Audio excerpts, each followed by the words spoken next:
Alex Leju's family is still looking for him 2 weeks after he disappeared. He had just turned 20 and had a mental disability.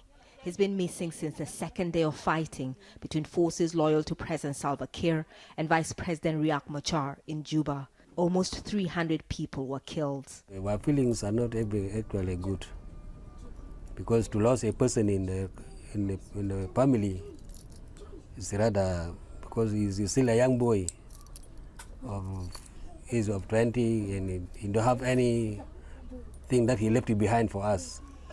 If we were to be somebody who married and have a child, then we can say we can forget him, we can see the child. There is a fragile ceasefire in place, but many people are worried about the fate of a peace deal that was signed by the president and vice president last year.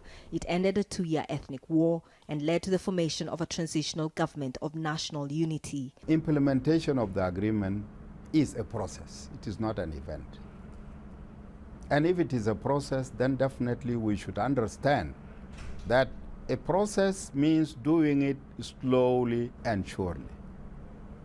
If you begin to hurry up with it, and if you do it hastily, then definitely you will find yourself somewhere else. Some people here tell us that Riek Machar's side of the transitional government has been significantly weakened. His soldiers were either killed or have fled the capital, and it's still not clear where in South Sudan the vice president is or when he's coming back to Juba.